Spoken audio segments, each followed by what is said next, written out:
రషిమా, ఈరోజు నీకు అవ్వ ఒక కథ చెప్తాది, విన్నానా? ఒక అడవిలో ఒక కాకి ఒక చిలుక బాగా మంచి ఫ్రెండ్షిప్గా ఉండేవంట.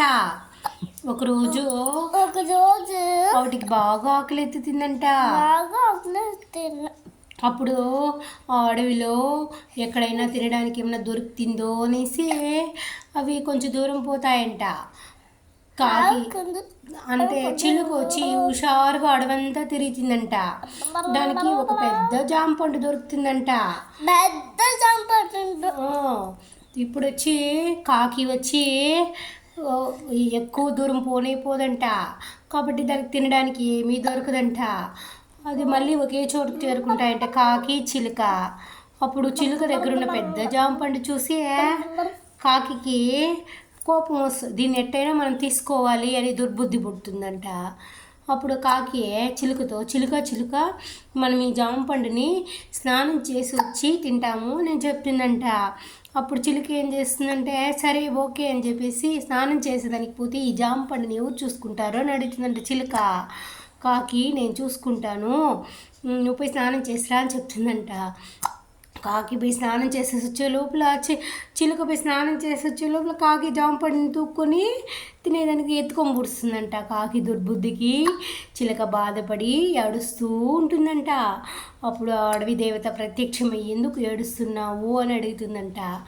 ఈ విధంగా కాకి నన్ను మోసం చేసి జామపండు ఎత్తును పూసింది అమ్మ అని చెప్తుందంట. అప్పుడు ఆ అమ్మవారు ఒక కుండ నిండా జామపండ్లు వేసి మూత పెట్టి ఇందా నీకు అటనేసి అయితే పంపిస్తుందంట. చిలుక కుండ తెరిచి చూసే కొద్దిగా నిండు జామపండ్లు ఉంటాయంట. అప్పుడు కాకి ఏం చేస్తుందంటే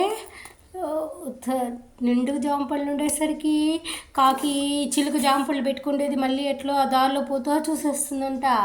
అప్పుడు చూసేసి కొట్టు అని చెప్పు, చెప్పవా అని చెప్పు. చూసేసి నీకు ఎక్కడికి చిలుక ఇన్ని జామ పండ్లు అని అడుగుతుందంట. ఈ విధంగా నాకు అడవి దేవత ఇచ్చింది జామ పండ్లు అని చెప్తుందంట. అప్పుడు కాకి కూడా ఒకరోజు చిలుక లేని సమయం చూసి నాకు ఏడుస్తుందంట. అప్పుడు వచ్చి అడవి దేవత ప్రత్యక్షమయ్యి నీకేం కావాలి, ఎందుకు ఏడుస్తున్నామంటే ఈ విధంగా చిలుక నన్ను మోసం చేసింది, నా జామ పండు అంతా ఎత్తుం పూసింది అని చెప్తుందంట. వైట్ కాక బ్లాక్ కాక ఏ కలర్లో ఉంటుంది? బ్లాక్లో ఉంటుంది. అప్పుడు నాదేమో దేవత కుండ నిండా దెబ్బలు కట్లు పెట్టి సరే ఇంత తీసుకొని చెప్పిస్తుందంట. కాకి కుండ తెరవగానే కట్టెలంతా ఎత్తుకుని కాకిని కొడుతూ తిరుగుతాయంట.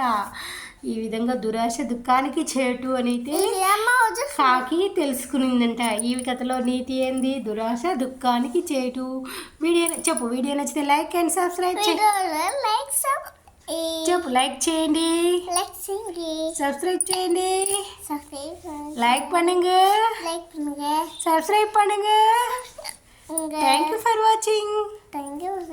Super.